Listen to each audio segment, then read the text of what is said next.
Bueno, buenas tardes a todos, bienvenidos, gracias por estar ahí. Hoy comenzamos la tercera charla del Departamento de Lingüística y Literatura de la USACH y tenemos la suerte de contar con la presencia del profesor Jorge Sánchez Sánchez, que como todos saben es compañero nuestro del departamento, profesor de la carrera de Pedagogía en Castellano y también encargado de vinculación con la escuela. El profesor Jorge Sánchez es magíster en literatura de la USACH y bueno, y hoy nos va a presentar, nos va a hablar un poco sobre uno de sus temas de interés, que él ha titulado Políticas del cómic entre la invisibilización y el estallido. Me decía Jorge que va a ir, bueno, va a ir hablando, pero que no tiene ningún problema en que a medida que surjan alguna pregunta o, algo, o lo que quieran comentar, si él está hablando no hay problema, le pueden interrumpir, o sea, levantar la mano, le damos la palabra, para que sea así como una conversación, así que no tienen que esperar al final, son libres de participar, también lo pueden poner en el chat y si no lo leemos, así que pueden tener el vídeo encendido, apagado, como quieran, sí a lo mejor por el sonido, tener el micrófono en silencio y cuando quieran hablar lo conectan. Así que creo que no hay que dar ninguna indicación más. ¿Estamos bien? ¿Sí? Yo creo que vamos a comenzar. Te doy la palabra a Jorge. Sí, Adelante. ¿no? Bueno, dar la bienvenida a todos los ubicos, ¿cierto? Manuel, Cristina, Yasmín, Victoria. La idea, ¿cierto?, es que sea dialogado, como bien dijo la profesora Raquel, aprovechando que somos un grupo pequeño, pueden ir interrumpiendo si les surge alguna duda, si tienen alguna acotación. La idea de la propuesta de Raquel es que uno muestre, ¿cierto?, explique ciertos temas de investigación que tiene lo que yo quiero realizar de acá, ¿cierto? A unos 20, 23 minutos, pero me pueden ir preguntando, ¿cierto? Es, son tres focos. El primero tiene que ver con el objeto de estudio, que es el cómic, y los otros dos van a ser más breves, que están referidos al asunto del cómic y el tiempo que ha trabajado, y además al asunto de cómic y educación, ¿ya? Voy a compartir el PowerPoint, ¿cierto? Ahí se ve. Tal vez lo primero, y aquí las dos estudiantes que están saben, ¿cierto? Muchas veces le he contado, tal vez no le he contado nunca y lo he imaginado, ¿cierto? Que el asunto del cómic es un tema difícil, un tema complejo dentro de la academia. Y quería partir con esta plancha, ¿cierto? Esta página que ahí Cristina me ayudó a encontrar esta plancha, que es de un manga que se llama Hunter X. Hunter X, y es la parte donde Gon, que es el protagonista que pueden ver acá, que se encuentra con su padre. Para los que no lo han leído o no lo ubican, Gon en muchos capítulos del manga se dedica a buscar a su papá. Ahí Cristina se mayor el 338, ¿cierto? Más o menos, como, ni siquiera el final, ¿cierto? Y lo interesante es que Gon, cuando encuentra al padre, ¿m? destaca que ninguna de las aventuras pasadas fue finalizada.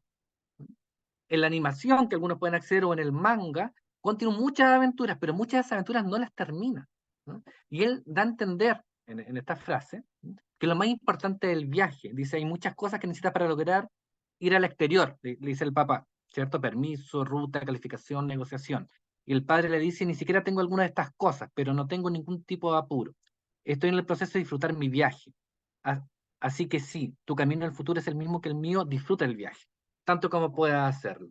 Y yo creo que los estudios del cómic en Chile, ¿cierto? Ahí Raquel tiene toda la experiencia de España, pero acá en Chile, tiene un recorrido aparentemente breve. ¿M? Y dentro de ese recorrido es el que yo me gustaría detenerme más que en las conclusiones y hipótesis en que estamos ahora. Porque yo creo que en ese recorrido hay muchos aspectos interesantes que están ahí. Tal vez el primer aspecto, y esto tiene que ver, ¿cierto?, con la primera tesis de manga que se realizó en la carrera de Pedagogía en Castellano. Habían dos tesis de cómic previas, pero la primera tesis de manga fue todo un tema, ya que un grupo de estudiantes le pidieron al jefe de carrera hace tiempo, ¿cierto?, que en paz descanse, Víctor Martínez, realizar la tesis en manga. ¿Mm? Ahí el encargado también de tesis, miren, la vuelta de la vida, es el profesor Jorge Rueda, que igual que ahora, y las estudiantes cuando fueron a proponer el tema hubo muchos problemas, muchas dificultades, ya que no era un tema para trabajar en la universidad, era un tema poco serio. Y la solución, le dieron dos soluciones. ¿Mm? La primera solución que le dieron era que lo vinculara con la literatura. Ah, chuta, disculpe. Porque la literatura es algo serio, es algo estudiable. Y el otro solución que le dieron era que lo viera con algún profesor que quisiera aceptar estas cosas raras de los cómics, y fue conmigo. Los estudiantes cuando llegaron conmigo, ¿cierto? Yo le dije, no, ¿por qué habría que vincularlo con la literatura? Veamos el tema del manga. Veamos el tema del manga. O sea, desde los USACH, desde los primeros estudios, y ahora hay muchas tesis de cómic y manga, el primer problema, la primera dificultad, y coincide con lo que esta generación de tesistas en Chile que está haciendo el doctorado con temas de cómic, es la validación de este objeto, de este objeto de estudio, como algo que se puede estudiar, como algo que se puede leer. Y esto, y aquí el primer punto que voy a desarrollar, el que más voy a desarrollar, viene desde un primer quiebre que pasa en la Edad Media, que es el quiebre entre la imagen y el código escrito. ¿Mm? Tal como dice Chartier en estos textos que tiene, este grupo de estudio que tiene vinculado con la historia de la escritura, hubo un momento en la cultura occidental donde la imagen, el valor cultural de la imagen y el valor cultural de la escritura se separan, en donde el escrito, el alfabeto, en la cultura occidental, cobra un mayor valor dentro de una comunidad. La imagen queda para las clases bajas, para las clases populares. ¿Mm? Y uno puede ver, y este siglo, de la media, ¿cierto? Algo bien lejano. Y uno se va a ver en la Edad Media, por ejemplo, las Biblias o los textos, imagen y texto siempre convivieron. Convivieron no para hacer la explicación uno de otro, sino que para potenciarse y generar nuevos significados. La imagen tenía un valor de validez en la comunicación de sensibles. Aquí uno puede ver estas Biblias, ¿no? Y fíjense en la parte de acá, en la parte izquierda, ¿cierto? Derecha suya, izquierda, no, pues, derecha de la pantalla, izquierda suya, cómo esta iglesia ya tiene cierta figura de cómic, ciertas estas imágenes que está todo pasando. Pero pasa esta división. Una división que en Latinoamérica también estuvo ya posterior a la Edad Media. Este mural, ¿cierto? No sé si ustedes lo ubican. Este es de Román Zenón, ¿cierto? Y el mural se llama Ignorancia y Cultura. Y este es un mural que se hizo en un colegio, un mural bien extenso, ¿cierto? Se hizo, dije colegio en México. Se hizo en México en un colegio, eso era. Se hizo en México en un colegio. De hecho, ellos si se dan cuenta, esa pared, ese como pingüino que aparece ahí no es parte, obviamente no es una puerta del colegio. Y este caballero, este muralista, lo que quería mostrar aquí, significar, era la distinción, o sea, alabar en un colegio el tema de qué es ser culto. Entonces aparecen las drogas fuera, el cigarrillo fuera, ¿cierto? El demonio fuera. Y uno encuentra en un detalle, y esto lo vio Claudia Nelly Nieto, ¿cierto? Una mexicana, ¿m? En donde hay un diablillo que va directo a la fogata a quemar tres textos: Paquín, Pepín, ¿cierto? Y Clemencia. Y esos textos son cómics. No vamos a hacer aquí el juego de que lo encuentren, ¿cierto? Aquí va a estar el detalle en la próxima que viene. Próxima plantilla. Ahí no sé si se ve el cursor. Este diablito que está aquí va a quemar cómics. Porque los cómics, ¿cierto? Imagínense que ya que estamos en el siglo XX, estaban cargados, marcados, tatuados con el tema de la ignorancia, con el tema del demonio, con el tema de la maldad. Que el querido, que en paz descanse, Víctor Martín y Jorge Rueda hayan dudado en que se dirige esta tesis de manga, tiene toda una tradición que viene de la Edad Media, se mantiene aquí la tradición de México, y les quiero leer algo. Esto fue en 1950, época similar donde se hizo este cuadro, cuando en Estados Unidos se empezaron a quemar cómics. En México también hubo quema de cómics, y no por tema de dictadura, sino porque causaban un mal. Entonces, salía aquí en una revista dirigida a los padres, ¿cierto? ¿Estamos los padres descuidando criminalmente a nuestros hijos? ¿O es que acaso no nos hemos detenido a pensar en la cuestión de seguir permitiendo que sufran los perjuicios del vacuo y vulgar suplemento de cómics? Una cosa es segura: estamos consintiendo que delante de nuestras narices y en nuestros propios hogares sigue existiendo una estupidez extraordinaria colosal. Estupidez extraordinaria colosal. Estupidez extraordinaria colosal. Una cuestión ya... O sea, estupidez extraordinaria. Bueno, y una influencia de una vulgaridad repulsiva y a menudo depravada que rápidamente está cobrando la dimensión de lo que no puede por menos que ser considerado como un crimen contra nuestro hijo. Y ahí hay un montón de imágenes de quema de cómics, ¿cierto? Que salían niños quemando toda su colección de cómics. Recordemos que hoy en día en Estados Unidos los cómics también están en muchos estados siendo censurados. Nuevamente, la carga cultural del cómic, ¿cierto? Como algo que, por un lado, no puede ser estudiado, pero también tiene esta cosa como que es malo leer cómics. Y les quiero contar una, me permito, de que son grupitos chiquititos, se me imagino como en una mesa, tomando un cafecito. Yo recuerdo que hace tiempo, todos ustedes son muy jóvenes, en la época de Manuel Rubio y mía, castigaban leyendo. Entonces, si uno llegaba atrasado, el castigo era quedarse leyendo, ¿cierto? Hay algo en el chat. Y cuando uno se quedaba leyendo, Hay un comentario, una sí, pregunta. voy a eso, profesor Manuel, de lo del Estados Unidos, el libro es fenomenal. Y yo en este castigo, porque obviamente llegaba atrasado, llevé un cómic. Y ahí la profesora me dijo, no puede leer cómic porque es literatura. Y usted está castigado, no puede disfrutar. El motivo de la quema de los cómics es que son cómics específicamente de superhéroes. Y un conjunto, hay un psicólogo muy famoso, Westman, ¿m? Que decía que los cómics pretendían a la homosexualidad, ¿cierto? Que se veía como una enfermedad, porque Batman, evidentemente pololeaba con Robin, que la Mujer Maravilla, que ojo, que la Mujer Maravilla desde su inicio, no desde su inicio, en los 40 fue tomada por los grupos feministas, ¿cierto? Pero la Mujer Maravilla era una persona que incitaba al sexo. Entonces los superhéroes se veían como incitadores, ¿cierto? De temas sexuales y temas que no podían ser. ¿Mm? Y este libro se llama, es muy famoso, está en Lusach, de hecho este es el Lusach, La plaga de los cómics, la plaga de los cómics. Y ahí desarrollan en detalle, ¿cierto? Todos estos sucesos que llevaron a Estados Unidos a que tuvieran el código. Y hasta hoy en día está. Entonces se llama, efectivamente, efectivamente, efectivamente. Lo que dice ahí, como se quemaron los libros de Harry Potter. Entonces, estos cómics los quemaban por estos motivos, fueron a juicio, muchos de estas personas, y tuvieron que cambiar la temática de los superhéroes. Y ahí uno empieza con la sospecha, y aquí, disculpen la dispersión, pero fue por la pregunta, porque justo los cómics empezaron a ser quemados después de que se acabó eh, la Segunda Guerra Mundial, donde los cómics fueron empleados políticamente para criticar a Hitler, ¿cierto? Y todo lo que no estuviera con Estados Unidos. Se acabó la Segunda Guerra Mundial, empezó la censura de los cómics, hasta hoy en día persiste, ¿cierto?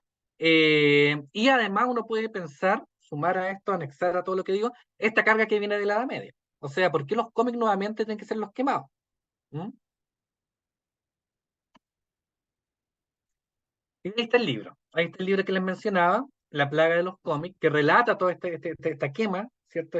Y está muy bien narrado, muy entretenido, es como libro de vacaciones, es un libro de divulgación.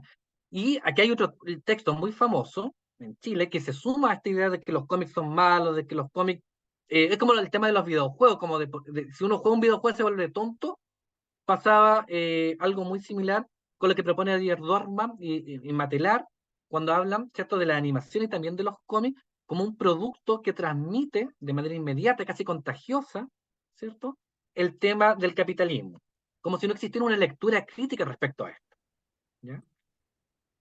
Entonces, el cómic, ¿cierto? El cómic, el cómic tiene una carga y cuesta dentro de la academia estudiarlo por todo lo que les mencioné y hay muchos otros argumentos, muchos otros hechos de que el cómic sería algo no estudiado. Entonces, cuando yo decidí estudiar los cómics, ¿cierto? Primero estaba esa carga y segundo, no había bibliografía, ¿no? No había herramientas teóricas para estudiar el cómic, ¿no? No había anclaje. Lo más novedoso que teníamos, y fue un hito dentro de los que estudiamos el cómic, fue la venida de Scott McCloud, cuando lo trajo a la Universidad de Diego Portales, ¿cierto? A un congreso de educación, se repletó y muchas personas que ahora nos juntamos y somos amigos, estuvimos ahí sentados sin saber que estábamos juntos con McCloud.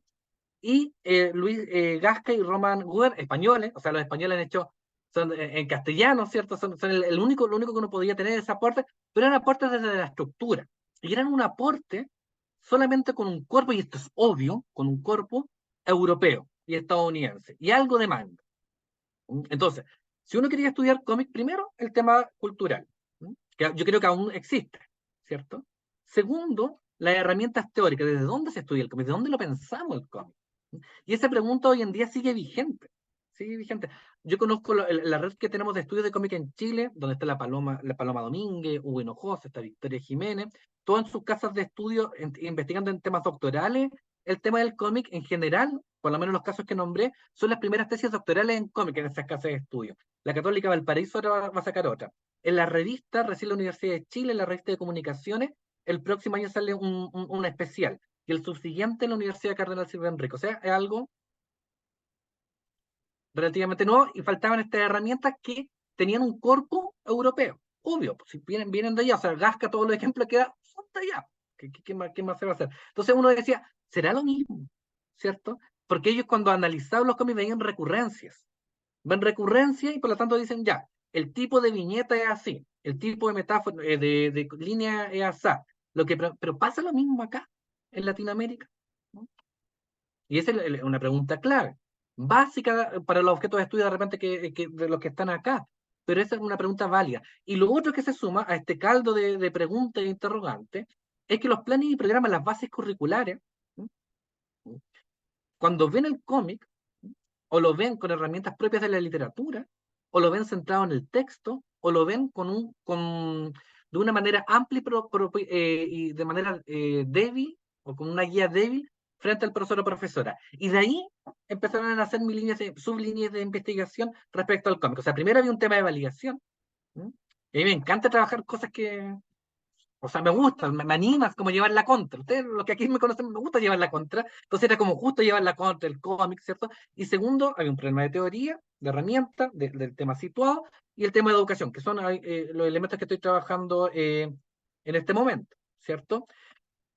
Y han ocurrido cambios, ¿cierto? O sea, se ha hecho algo con estos grupos de estudio y respecto a este problema. Yo creo que y suena muy yo, pero hay un texto que, bueno, por esta charla, aquí se ríe mi pareja que está al lado, la acuso, ¿cierto? Pero para hablar de la investigación que uno ha hecho, yo creo que es importante también hablar de lo que uno ha realizado, porque yo creo que es fundamental. Hay un libro que está con apoyo de la universidad, Non Sequitur, Variaciones de la historieta en Chile, ¿cierto? Es un libro que junto con Paloma Domínguez y Hugo Hinojosa armamos, y lo que pretende, dicho libro que salió el año pasado, ¿cierto? Es tener una panorámica de cómo se está estudiando el cómic en este territorio chileno. ¿No? Hay muchos textos que son inéditos, que nadie había visto, que son descubrimientos, está la pregunta por el cómic, y contrasta con la forma, ¿no? Y con los hallazgos científicos que tienen McCloud, que tienen Hilary Chut, ¿cierto? Que tiene Gronstein, porque es otro corpus, se modifica. ¿Mm? Ocupar herramientas extranjeras, ¿cierto? A nuestro corpus a veces produce fricciones, y esas fricciones se ofrecen en este texto. ¿Mm? Lo mismo con el que está en la otra esquina, que es el dibujos que hablan, que es una serie, una antología de textos de un congreso que también es desde el USACH, ¿no? En donde, ojo, hay muchos estudiantes del USACH que han participado y que están en este escrito, que va descubriendo corpos, que va descubriendo herramientas para analizar. Está la traducción que se hizo desde Chile, de los grandes teóricos que está Gronstein, que solamente estaba traducido en inglés y era una muy mala traducción, se hizo desde Chile. Y además está este libro que apareció el último día del año pasado, Burning Down the House, ¿cierto? Que es el cómic latinoamericano del siglo XXI, ¿no? Que una serie de teóricos y teóricas latinoamericanos trabajamos, ¿no? Tensionando en algo lo que habíamos mencionado anteriormente. ¿Por qué? Porque aquí quiero recuperar los dos puntos que trabajé anteriormente, y lo podemos dialogar. En España es muy distinto, o en Francia, cómo se piensa el cómic. Ahí no se discute la validez del objeto, y por eso está Casca hace rato, ¿no? Acá sí se discute, por lo tanto, estos textos a mí me parecen que tienen esa importancia política de mostrar, ¿cierto? Y también esa importancia que en un tiempo vamos a ver arqueológica, de que son los primeros hallazgos sobre el corpus latinoamericano. Hay mucho más textos, por cierto. ¿Vamos bien en el tiempo?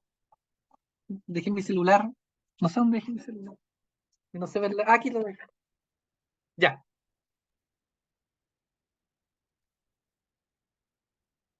Y hay un trabajo constante, ¿cierto? Que guía mi trabajo y que me voy a hacer el doble clic en lo que viene para que podamos conversar en el ratito que va a quedar. Primero, el tema de las genealogías y la ampliación del corpus. Yo lo he discutido mucho que por X motivo, pero me avisó Patricio Moya no pudo venir, que yo antes de conocer bien y ser amigo de Patricio Moya, lo conocí en la otra universidad, en la academia, y en la academia él me hizo la pregunta de cómo se debe trabajar el cómic en la formación inicial docente. ¿No? Y está siempre la discusión si hay que hacer cursos específicos de cómic o no. Lo que hemos estudiado con Victoria Jiménez es que cuando le preguntamos a los futuros profesores y profesoras de cómo piensan el cómic, de cómo lo van a trabajar, o los cursos que yo realizo de cómic en la Universidad de Santiago, es que producto de la falta de corpus, los estudiantes tienen una visión limitada, estrecha, de cómo se puede ver el texto en el aula. Se requiere ampliar el corpus, se requiere hacer genealogías. O sea, cuando uno ve genealogías de cómic en Chile, el diario muestran puro hombre de Santiago, que no está mal que sean hombres de Santiago, el problema es que no amplían la visión de que hay mujeres que escriben. Paloma Domínguez ha hecho un trabajo sensacional junto con otras teóricas latinoamericanas, y han hecho una genealogía del cómic en Latinoamérica. Lo que han hecho desde Brasil, de lo que está haciendo Pablo Turnes, ahora que está en Alemania en un postdoctorado, de cómo se vincula el diálogo de los cómics chilenos, alemanes y mexicanos, cómo dialogaban los dibujantes. Nosotros pensamos por bloque, ¿cierto? Pero hay un diálogo, hay carta, hay pelea, ¿cierto? Entre los autores que nos falta acá. ¿Mm? Y lo otro que pasa en el tema de los estudios del cómic, como estaba recién partiendo, yo creo que ya cada vez se estaba afianzando, que los que estudiaban cómic, que tiene que ver con el corpus, eran grupos, eran fanáticos, es como, no sé, como aquí hay una persona que está investigando, se me perdió. La Cristina que está investigando Hunter X, y a ella le encanta Hunter X. Se disfraza de los personajes. No, y está, no Hunter X, está Full Metal Alchemist, Full Metal Alchemist. Pero yo siempre digo, hay que salirse del fanatismo, no hay que ser fans cuando uno estudia, porque si no, nos vamos a quedar con el mismo corpus, ¿cierto? Y vamos solamente a justificar que el texto es bueno. Ahí Victoria colocó este tema de la genealogía de la historieta de autores de España, Argentina, Chile y Costa Rica, que fue hecho en pandemia, que se puede descargar. Si aquí yo sé que vi que había un profesor, se puede trabajar en el aula, se puede trabajar como ejemplo, porque cambia el dibujo. ¿Mm? Lo último, disculpen que cita, ¿por qué ampliar el corpus? Y esto lo dice Paloma Domínguez, yo creo que es muy interesante. A veces uno ve un texto y dice, uy, el dibujo es feo, que feo el dibujo del cómic. No es que sea feo, es que usted está acostumbrado a leer cómic que le han dicho que ese dibujo es el bonito, o el dibujo que debe ser, ese formato de página es el que debe ser.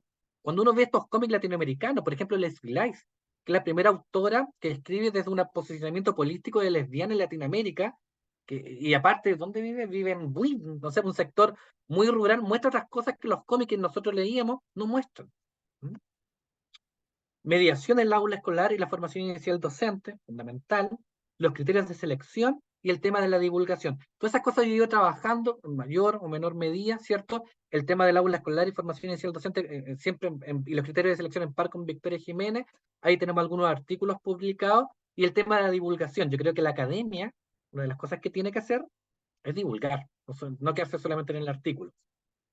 Y acá yo me quiero quedar en 7 minutos, ¿cierto? Para que hayan preguntas, ¿cierto? Para que dialoguemos, ¿cierto? En dos cosas de todo esto que he hablado, el doble clic, ¿cierto? Y no como dos temas que me han interesado mucho y que se relacionan, vinculan, articulan, linkean con lo que he mencionado. Uno, el tema de la memoria. ¿No? Yo en el doctorado de la Chile me interesaba mucho estudiar cómics que recuerdo, ¿sí? Que hacen ese ejercicio de memoria. Y acá vi que habían dos profesores, un profesor, ¿m? En el colegio se ha empezado a leer cómics, generalmente se lee o Maus, en general, Maus y Persepolis, ¿cierto? Con el ramo de historia. ¿M? Y yo cuando empecé a ver a los teóricos que veían textos de memoria, también Maus, Persepolis, ahí también está Palestina, de Saco, que es fabuloso, Tardí, fabuloso, al Sou de Nakazawa, de la Segunda Guerra Mundial. ¿Sí? Y ahí venía la pregunta, tal vez por default, de un usachino. ¿Dónde está Latinoamérica? ¿Dónde está Latinoamérica acá? ¿Pasará lo mismo en Latinoamérica? ¿Tendremos cierta diferencia, ¿cierto? Tomando elementos de la teoría comparada, ¿cierto? ¿Habrá algo distinto? ¿Habrán lazo? ¿Habrá una misma pincelada? ¿Habrá un mismo diseño de página? ¿Habrá la misma temática? ¿Qué pasa en Latinoamérica con los cómics de memoria? ¿No? Entonces, porque los teóricos cuando aplican todo su aparataje teórico, lo aplican en un corpus, en un N iba a decir, en un corpus con participantes europeos, ¿cierto? Y efectivamente hay diferencia en Latinoamérica. Hay diferencia en Latinoamérica. Y lo que yo he tendido en los artículos y capítulos de libros que he hecho es primero mostrar estos textos, explicarles en los congresos que existen, que hay, que están ahí, que son los que, por ejemplo, el de la izquierda nota al pie, no lo venden en Chile y está en Argentina, pero aquí llega Superman. Llegan todos los mangas, y sé que aquí hay dos mangakas, vi que parece que había, todos los mangas llegan, todos, traducidos desde Argentina, pero no nos llegan estos cómics que uno podría decir autorales, ¿cierto? Que trabajan temas políticos que son totalmente interesantes a Chile, ¿no? Está Fuente Alba, 1973, y esta Satélite Latina, que está por internet, ¿cierto? Que es de Brasil.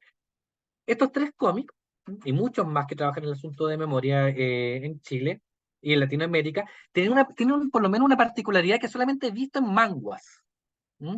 Que es que el testigo de los cómics europeos, del corpus que yo he leído y que está en las bibliografías más canónicas, es un testigo fuerte. ¿Qué quiere decir que sea un testigo fuerte? Un testigo que logra ver la violación, que logra ver el asesinato, logra ver los cadáveres.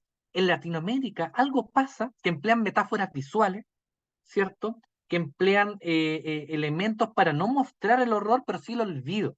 O sea, hay un dibujo de que olvidamos algo que queda. Y lo hacen mediante el borroneo, lo hacen mediante la animalización, lo hacen mediante un montaje de lo que dice un filósofo, me permito nombrar a un filósofo, profesor Manuel Rubio, Deleuze, ¿cierto? Que agota la página, muestra un montón de viñetas, pero no refiere directamente como los otros textos que yo mostré, canónicos totales, el asesinato, la violación, la muerte. Acá hay ocultamiento. Y eso yo creo que algo que en la defensa del Hugo Hinojosa, vino una francesa, una teórica francesa, no recuerdo bien el nombre, y yo le explicaba esto y no lo lograba entender, no cabía. Una experta en cómic francés me decía, pero ¿cómo no lo muestran? ¿Pero cómo no muestran a los muertos? No, pues yo le decía, en general no muestran a los muertos en el cuerpo que yo estoy manejando, que es un cuerpo cada vez más amplio. Se desfiguran, cambian los rostros, pero no muestran el olvido, le decía. ¿Cómo se va a mostrar el olvido? Y ahí hay algo que se produce. Tenemos ciertas particularidades que este año descubrí que también está en el manga, ¿cierto? Este texto que se llama Hierba, de Keum Suk Gendry Kim, ¿cierto? Manga es Corea, ¿cierto? El texto es Hierba. En el momento clave del escrito, que no vamos a dar el spoiler, un elemento violento, aquí hay dos personas que parece que lo leyeron, tres, uno va a dar la vuelta a la página, se llama Splash Page, que nos va a mostrar algo de lo que pasó, todo el espectador está con los ojos vivaces para ver qué es lo que pasa, y nos muestran viñetas en negro. Y no es que no pase nada, ahí está todo pasando, ahí está el horror, ¿cierto? Entonces, fíjense qué interesante, hay una articulación entre cierto corpus latinoamericano y un manga, visualmente, no con el cómic europeo. Y bueno, y es una hallazgo. Y lo segundo doble clip, porque de aquí me gusta para hacer preguntas, podemos profundizar, ¿cierto? Si es que les parece, es que nosotros hemos hecho estudios, llevamos 3 años, más o menos, estudiando a los estudiantes del USACH, llevamos 3 años estudiando a los profesores de información y profesoras de pedagogía en castellano, hemos hecho varios tests, ¿cierto? Varias focus, y uno que yo quería mencionar acá, y con esto voy a terminar, hicimos protocolo en lectura en voz alta, es decir, a un grupo de estudiantes, futuros profesores, hicimos que leyeran un cómic, ¿m? Que estaba en el computador, ¿cierto? Y fueran diciendo qué hacen cuando leen, qué van entendiendo, qué les cuenta entender. Los grabamos, ¿cierto? Y lo analizamos por lo menos con estas categorías fijas que están acá y también generamos categoría emergente, ¿m? Respecto a lo que ellos mencionaban y cómo iban moviendo el mouse. No alcanzamos, aquí tenemos las grabaciones, que son muy entretenidas de ver, ¿cierto? Pero no alcanzamos. Bajo esta categoría que da Serafini, Frank Serafini, que es el lector navegador, el intérprete, el diseñador y el interrogador, que ojo que son muy interesantes también para luego aplicar al aula. ¿Mm? Eh, y pequeñas conclusiones que nosotros vimos, aquí está la descripción, ¿cierto? De cómo se entiende cada el lector que se van entrecruzando, dice Serafini, ¿Mm? Es que los futuros profesores, por ejemplo, el intérprete, cuando vinculan un accionar, cuando hacen algún intertexto de lo que están viendo, generalmente lo hacen con la cultura pop. Me decían, oh, esto se parece a Walking Dead, se parece a esta serie. Y ahí uno empieza la reflexión, ¿haría lo mismo con un poema de Walt Whitman? O un poema actual, oh, esto se parece a la serie que vimos. Hay algo cultural de lo que vimos al inicio que sigue afectando. que cuando leemos el cómic, cuando activamos nuestra categoría, los intertextos posibles para entender algo, viene la serie, viene la animación. ¿Mm? Y cuando pensamos en el lector crítico, disculpen, el lector interrogador o lectora interrogadora, el estudiante generalmente, muy pocas veces, hace una lectura que lo vincule con un análisis crítico. Esa lectura las deja para... Y eran estudiantes avesados en lectura de cómic, ¿cierto? Y otros no, pero se quedaban ahí. ¿Mm? Y de hecho, y con esto quiero terminar, siempre el que habla siente que el tiempo pasa más rápido, es con esta frase que decía, que yo creo que esta frase resume la parte de mediación, que yo creo que hay mucho ahí que trabajar, que nos decía, ¿sabe qué? La lectura era fácil. Todo lo cultural, ahí viene todo lo de la Edad Media, está ahí. Pero creo que entenderlo es un poco más difícil. Es decir, está esa contradicción en el lector, lectora, chileno, ¿cierto? Chilena, no sé qué pasará en Europa, ¿cierto? En España, en Francia, en Estados Unidos, ¿no? Que sabe que hay algo que no entiende, no tiene las herramientas para entenderlo, aquí la teoría también, pero lo primero que dice es que esta cuestión es fácil de leer, ¿no? Es sencillo de leer. Bueno, quería dejar hasta acá las chácharas para ver, para empezar el diálogo, preguntas que pueden hacer por chat, ¿cierto? Pueden hacer de forma oral, levantando la mano. También, ¿cierto, Raquel? ¿Sí? Porque hasta aquí llego, para no hablar más. Sí, claro, Yo cuando ahora hablo se abre mucho el aburro yo espacio mismo. para que todo el que quiera comentar o preguntar, bienvenido. Lo puedo hacer directamente, lo puedo hacer de manera escrita, como quiera. Anímense. A mí me quedó claro el tema de la invisibilización, pero había otra parte de la charla que era el estallido. Mm. El Sí, estallido. El estallido, el estallido es re interesante lo que menciona el profesor Manuel. Ahí, en el cómic, voy a partir por otra anécdota. Bueno, es que me gusta ese tema porque de repente piensan que la academia es como puro leer, pero también es hacer otras cosas. Uno aprende leyendo la teoría de Grammar. Me tocó ir, va a sonar ciútico, pero es la única vez que he ido a Europa, ¿eh? La única vez que fui a Europa. Y fui al Museo del Cómic. El Museo del Cómic que queda en Bélgica, ¿cierto? En Bélgica, Bruselas, está el Museo del Cómic, recomendado. La entrada hay un día que es gratuita. Y cuando uno entra al museo, y tengo un textito escrito sobre el museo, y una gran pregunta sobre cómo mostrar en el Museo del Cómic. La forma más tradicional que muestran, y que en España también hay exposiciones, me tocó justo ir a dos exposiciones, en el Reina Sofía me tocó una, y otra no me acuerdo, que era un museo como dedicado a la cómic, es mostrar la ilustración. Pero cuando uno muestra la ilustración, el cómic se queda detenido. O sea, el cómic no es solo, porque si no sería lo mismo que un libro álbum. El cómic tiene algo más.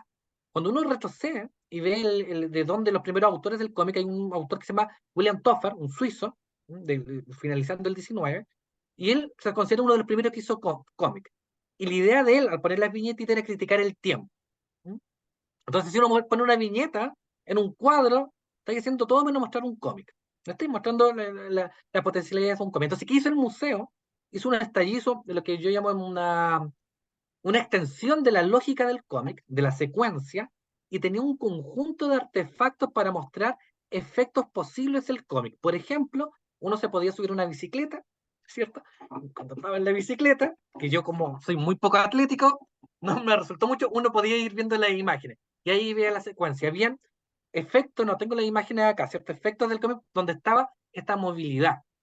Entonces, si uno quiere no si uno quiere, el cómic tiene esta expansión en unas lógicas que no habitan solamente en el libro o en el artefacto corcheteado. Y uno lo pudo ver claramente, y ahí hay unos textos que escribí en el pleno estallido social, ¿cierto? En el estallido, donde el cómic sale, ¿cierto? Sale la viñeta, el conjunto de viñetas del texto y pasa a la pared. ¿Cierto? Y dentro de la pared, cuando estaba el cómic, habían otras imágenes que actuaban bajo esta es mi hipótesis, profesor Manuel, actuaban bajo la lógica del cómic que Grunstein lo llama solidaridad icónica, donde tenemos esta pared, donde habían cómics, pero habían otras imágenes, y la forma de lectura, ¿cierto? De la plurivectorialidad de la mirada, de esta secuencialidad que uno se armaba como lector, es propia de una posible lógica del cómic tatuado, el cómic en internet. ¿Mm? el cómic cuando pasa al fanzine, ¿no? El cómic estalla, y el cómic también estalla, ¿no? Como dice Turnes, que es el tema del estallido del cómic lo saqué de Pablo Turnes, ¿cierto? En la revista que salió el año pasado en la Universidad de Palermo, en la editorial, también porque esta lógica de salirse del papel de la secuencialidad pasa en que la forma de leer manga y ciertos cómics no es la lógica usual que tenemos con la novela, en lo que voy a mencionar ahora. Cuando uno leía la novela, ¿cierto? Por ejemplo, El Padrino, que aquí Manuel no es de mi edad, mi ejemplo, todos son como de otra, está Kenny, no, no sé si es Kenny Lowe, si es Kenny Lowe ya me va a entender. El Padrino, gran película, la cabeza del caballo ahí, ¿cierto? Buena película para los jóvenes que están acá, ¿cierto? Y uno dice, oye, está el libro del Padrino, y quedaba ahí. Estaba el libro de Puzo, y ahí quedaba. Hay un manga, hay un conjunto de mangas, por ejemplo, un manga que se llama Monster, Turusawa, ¿no? No lee el manga. Pero aparte está asociado, y aquí es parte del estallido como explota, con algo que se denomina novela ligera. Lo voy a escribir acá. Novela ligera. ¿Mm? Que es un texto narrativo, sin imagen, se llama Another Monster, ¿cierto? Está en castellano, pero el título lo mantiene en inglés, que complejiza y complementa la historia, ¿cierto? Los que leen manga, las que leen manga, no solo están pensando en la lectura del manga, sino que lo van conectando y ahí hay un fenómeno de intermedialidad, ¿cierto? Con otros medios, con la novela ligera, que no pasa con los otros textos. Yo no conozco, si aquí alguien sabe de que pase con otra película, el concepto de novela ligera son textos narrativos, ¿cierto? Vinculados que complementan, critican, tensionan, nos muestran lo que no aparece, con animaciones o mangas. Pasa, ¿cómo se llama este manga de los niños chicos que se los comen? The Promising Neverland, hay un niño, conté todo, si, no la vean porque ya les conté lo que pasa. Hay unos monstruos que se comen a los niños, y hay justo un niño que se va a matar, que en la segunda o tercera temporada vemos que está vivo, ¿cierto? Y él escribe una carta, y la carta aparece en una novela ligera. Entonces hay un lector, lectora, que sabe que para completar y para interpretar mejor ciertas cosas tiene que estar leyendo intermediariamente. Con Batman pasa algo, y ahí, bueno, alargarme tanto. Efectivamente, efectivamente. Y voy para allá, estimado. Con Batman pasa, y con Star Wars también pasa, eh, que se vincula con videojuegos. O sea, el videojuego nos cuenta una historia que está en relación con el cómic Batman. Y Star Wars, no, no, y ahí estimado un tema generacional, de nuevas formas de leer. Con Star Wars, porque yo soy de la generación de Star Wars. Soy de la generación de Star Wars, veíamos la película nomás.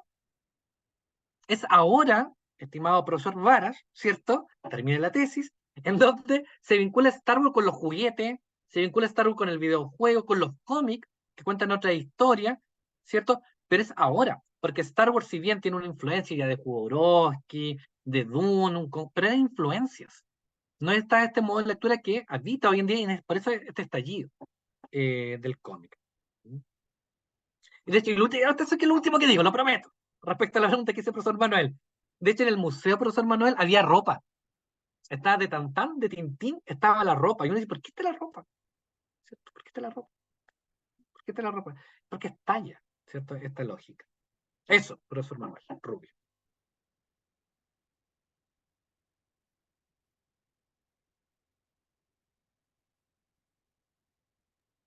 Oye, qué interesante.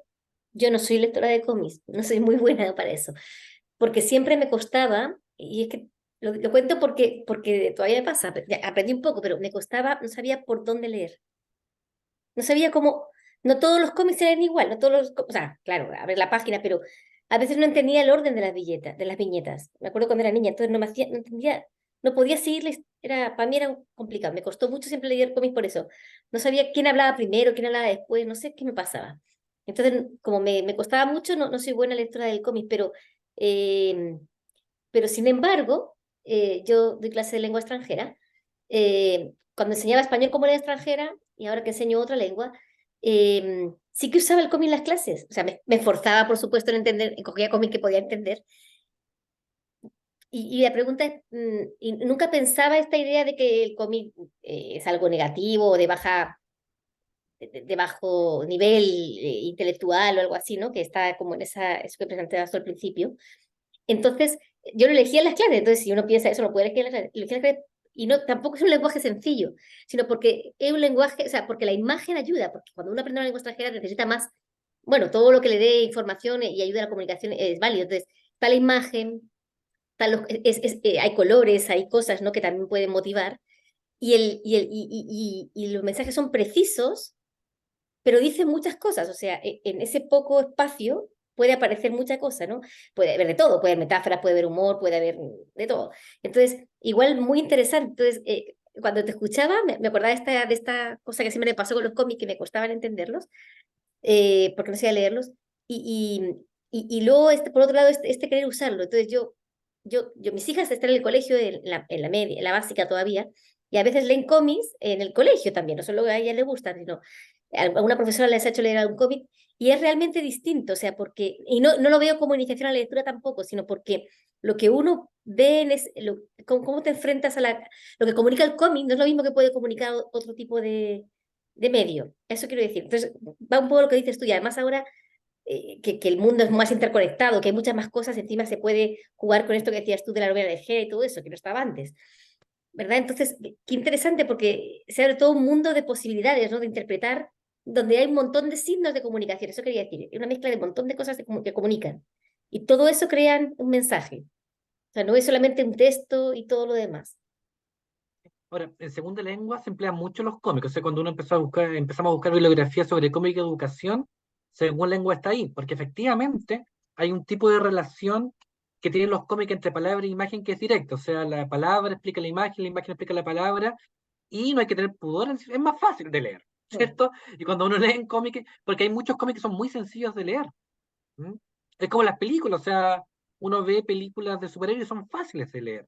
Ahora, eso está tapando un montón de otros cómics que tienen otras complejidades, que habría que aplicar otras estrategias de lectura que son más o menos los cómics eh, que nombré. Y lo otro son las preguntas lectoras que le podemos hacer a los cómics. En general, cuando uno le pregunta a un estudiante o a alguien, oye, ¿y qué te pareció el cómic? Algo que te haya llamado la atención, y se van al texto y se van a la idea central. Y eso es lo que un teórico, Page, menciona la ceguera del modo, que nuestra mirada está entrenada para ir al texto, al alfabeto, ahí está. Y esto Page obviamente ocupa los ace tracking, estas máquinas, todo este aparataje, pero uno que viene de la filosofía y la literatura, uno lo articula totalmente con esta rotura de la Edad Media. O sea, hay algo que nos entrenaron culturalmente, ¿cierto? A ir a este texto. Pero para inglés se emplea mucho. Y en el colegio también se están empleando cada vez más los cómics, y ahí el riesgo que está, a mí, yo creo, ¿cierto? O más que creo, sostengo, es ver el cómic como una iniciación para el texto literario. Son habilidades y estrategias distintas, como bien dice la profesora Raquel, ¿cierto? Son habilidades distintas. Y No, fíjate no, que no, hay no. un grupo de estudiantes que están haciendo, quieren hacer un trabajo sobre traducción de un cómic chileno a una versión en japonés, ya estudian japonés, de traducción. Y lo primero bueno, claro, evidentemente buscaron el texto, pero la pregunta es, ¿y tienen que incorporar la imagen? Porque de repente para poder entender el texto ese nos sirve la imagen, ¿verdad? Entonces, pero sin querer vamos, como dices tú, es verdad, estamos enfocados a ver texto, ¿no? Y nos cuesta a lo mejor esto de la imagen. Sí, de hecho, yo voy con el que dice Cristina, que es de manga. Ella está haciendo recién manga. Rico, yo lo pronuncio Rico, no me sé el apellido. No sé si Rico de hecho es el apellido o el nombre. No, Pero digo es el nombre, digo es el nombre. la profesora Rico dio una charla para el electivo de cómic, que ahí fue Yasmín, que está aquí presente, y ella hablaba, ella no conocía al autor, pero era un autor gringo que se llama Con, y Con y Rico, con distintos conceptos, hablaban algo que se puede denominar morfemas visuales. Y los morfemas visuales y las onomatopeyas, nos decía la profesora Rico, nos explicaba muy bien, son culturales. O sea, hay ciertos dibujos del manga, ¿cierto? Que se llaman morfemas visuales, que independiente del manga es una postura. Por ejemplo, no sé si aquí los que ven animación o manga han visto cuando ponen como el dientecito de gato. ¿Han visto que a los gatos negros se les sale como un dientecito? Eso se repite en todos los mangas, o cuando el manga es muy realista y pasa a algo más caricatura, se llama morfema visual. Y eso es contextual, y efectivamente la imagen está diciendo algo particular ¿cierto? Que con lo va a llamar que es una gramática visual. Y ahí se nos cae el profesor Patricio Moyo, que le gusta la gramática, ¿cierto? Porque, ¿cómo es eso de la gramática visual? Hay teoría lingüista, de hecho, el lingüista habla de la gramática visual, habla de morfema visual, de cómo funciona esta estructura, esta morfología visual. Y ahí Cristina dice, eso es algo parecido a la relación entre el manga y novelas ligeras con el manga Bungo Stray Dogs, ¿sí? Que al mismo tiempo conecta el lenguaje manga, se complementa con las novelas ligeras, que no las conozco, las necesito, y a la vez se conecta con la literatura canónica, ya que los personajes están basados en autores reales, autores que son detectives, está autores japoneses, uno que se mata a cada rato. Oye, ahí toda la interconexión, porque recuerden, y tiene esto que ver con la cultura pop, o sea, la cultura pop es puro intertexto. Cuando uno estudia el pop, ¿cierto? Aquí lo que gusta Taylor Swift, ¿cierto? Dua Lipa, estos gays son puros intertextos, una máquina de montajes intertextos de las películas yankee, de hablar sobre sí misma, Barbie, ¿cierto? Pasa con el teatro clásico también. Ese es, eso Pablo, efectivamente, pero el cómic es efectivamente, es como los jóvenes entienden, los jóvenes aquí como Raquel, ¿cierto? Como Kenny Lowe, ¿cierto? Manuel y yo no, ¿cierto? Los memes. Con no se mete con los memes, ¿cierto? Pero ahí hay algo de morfema visual, o sea, un meme lo sacan y significa lo mismo donde uno coloque el meme. Esta imagen, bueno, y da para tanto hablar.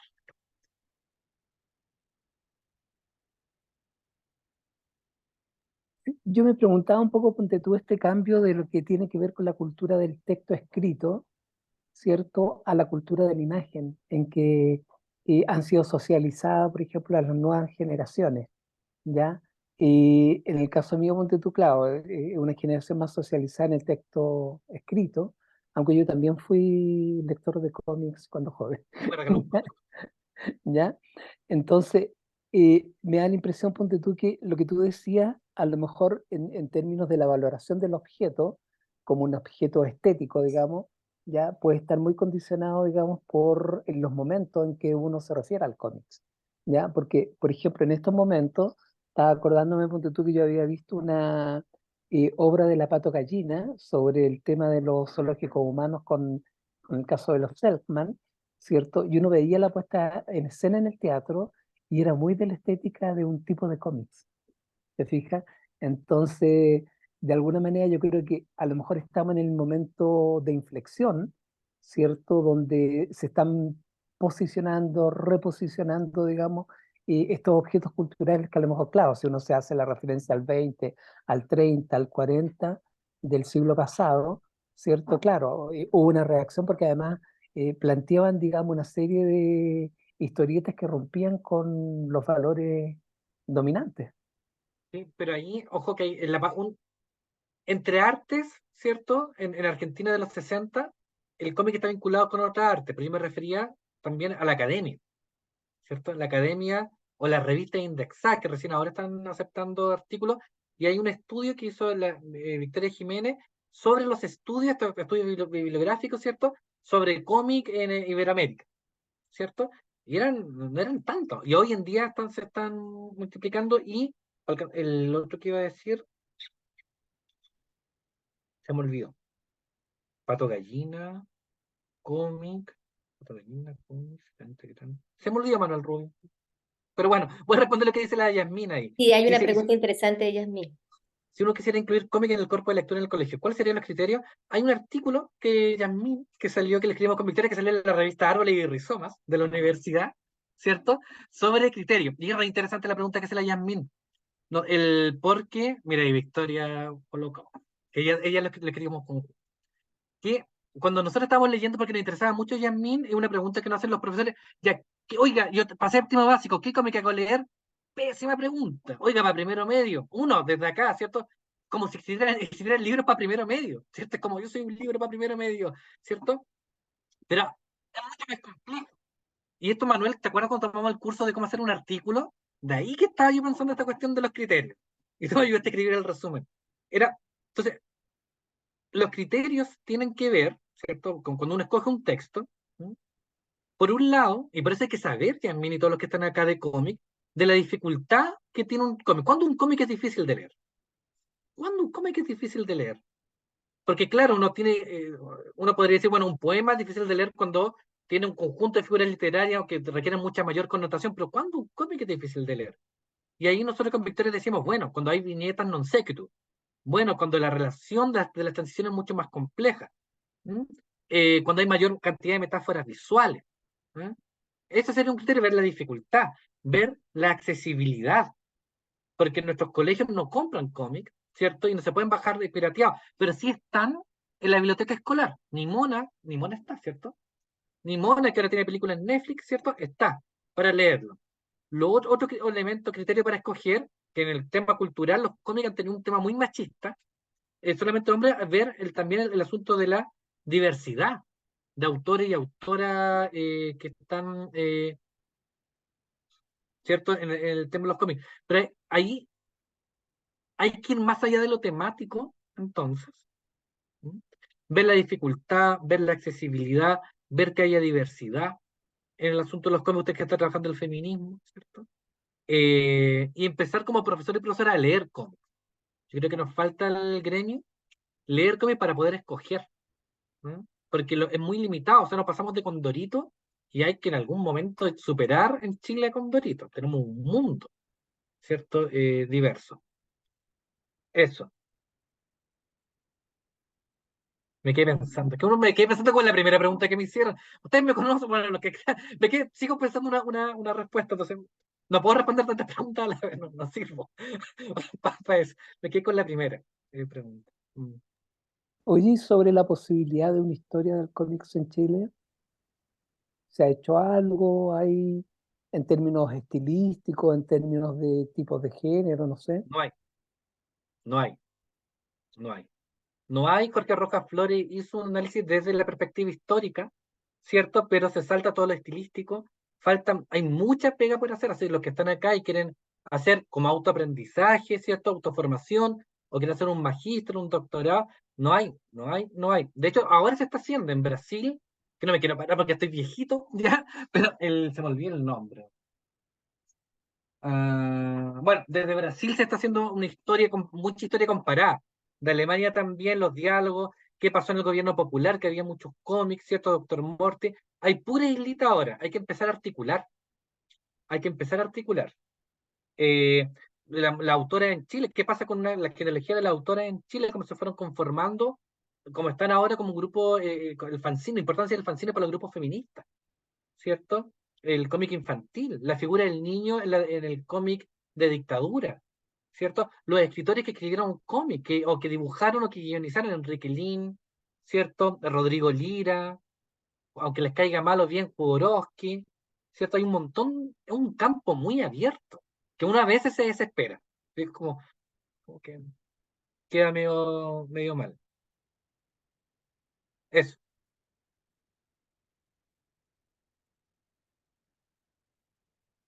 Pero lo otro bueno, ya. El otro tema es la escritura de cómic, la escritura multimodal, porque siempre cuando se piensa producción escrita, no se escribe en cómic.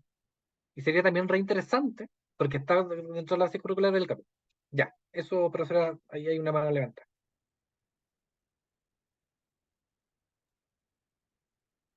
Pregunte nomás, Sí, pregunte. tiene el audio apagado.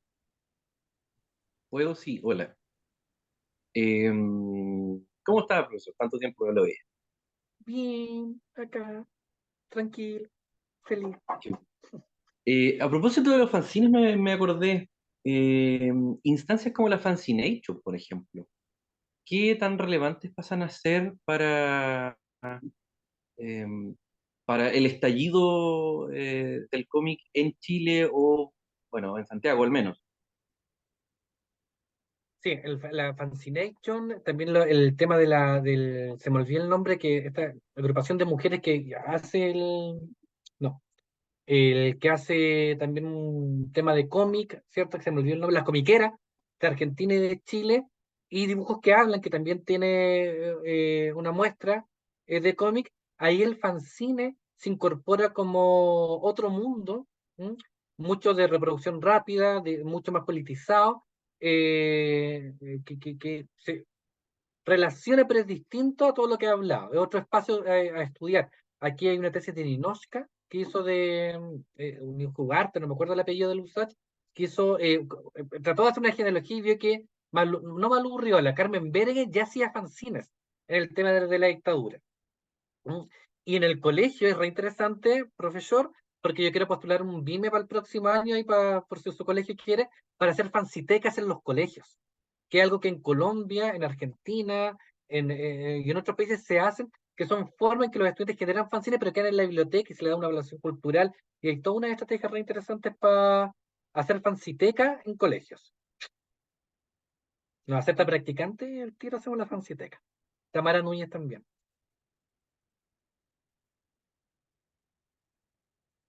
Eso, profesora Raquel, yo creo que estamos. No sé si hay alguien más que quiera comentar algo antes de terminar. ¿Alguien que se le quedó alguna cosita? ¿No? ¿Está bien? Bueno, Oye, lo último sobre el tema de la difusión, porque, por ejemplo, en tiempo de dictadura existía la revista El Trauco, ¿cierto? En que uno más o menos podía enterarse, ponte tú, no sé, de autores europeos, de autores latinoamericanos, chilenos, etcétera. Pero actualmente tampoco existe mucha, De difusión, podríamos no. decir, como difusión, como ese tipo Sí, de me están cosas. hablando por acá. Hay reacción ante tu preguntas polémicas. Que mi pareja le carga Trauco. Me pone, me están hablando. Sí, no, pero de difusión. Lo que pasa es que Trauco efectivamente es una revista que tiene un contexto. Eso es lo primero, tiene un contexto. Esa revista, ¿cierto? Que está vinculado con todas las revistas españolas, ¿cierto? Hechas por hombres, para hombres, ¿cierto? General. Y que difundía y que aquí en Chile pirateaba un montón de cosas sin que se dieran cuenta ya, derecho de autor, que tenía todas esas cosas media punky. Hoy en día sí, pues están las páginas web. Están las páginas web y está lo que yo quiero puro estudiar, o sea, las comunidades lectoras de cómics. Las comunidades lectoras de cómics. Y cómo las comunidades generan formas de lectura, significado y constelaciones literarias. O sea, lo que hace la Cristina, lo que hace la Yasmín, disculpe que las nombre tanto chiquillas, pero lo que hace la Cristina de no solamente leer el manga que dio, sino que disfrazarse, caminar, juntarse con gente. Hay otras personas que se juntan a bailar y a leer en conjunto. La Yasmín se junta, pero no cómic, con su grupo y hacen como un libro. O sea, hay comunidades lectoras que sería re interesante ahí hacer el estudio de cómo están leyendo esto, y ahí está el conocimiento, o sea, en las páginas web, los estudiantes saben. Ahora, hay un tema de difusión que pasó en la biblioteca de acá, nuestra biblioteca central. Me mandaron la lista de todos los cómics que tienen como 300 cómics, y aquí el público puede participar. Hay en cuántos cómics de mujeres sabían de esos 300. Hay gente que sabe la respuesta, no lo diga. Póngale un número. Profesora Raquel, dígame, ¿cuántos cómics de mujeres? De 300. uno. Bien, acertó un cómic. Y Sí. todos los demás, de hombre, pero de hombre, aparte hay unos mangas, ultramente ahí, una chiquilla, muy vinculado con la pedo. Espantoso. Pero lo que hice en la biblioteca, porque obviamente alegué, ustedes me conocen, profesor Rubio, sé que soy un alegón, alegué, y vino una nueva compra. Y vino una compra, y tiene que ver con la difusión, de puras autoras mujeres y latinoamericanas. Van a ser como 30 cómics versus 30 y tantos cómics, pero ahí está, porque además cuesta mucho, y lo que les decía, cuesta mucho leer cómics latinoamericanos u otros cómics. Lo que dijo ahí el profesor Vara, ir a estos temas de los fanzines, yo se los recomiendo, ir a ferias de cómics. Ahí usted puede encontrar otras cosas y puede leer cosas que no sabía que se podían escribir en un cómic, que también eso es interesante, porque uno, hasta que no empieza a leer diversidad de cómics, no sabe todas las posibilidades que puede tener un cómic. Y disculpe que lo nombre de nuevo, profesor Rubio, pero él me pidió cómics prestados para vacaciones y le mostré una diversidad de cómics y uno ahí podía percatarse de todo lo que se podía hacer en un cómic.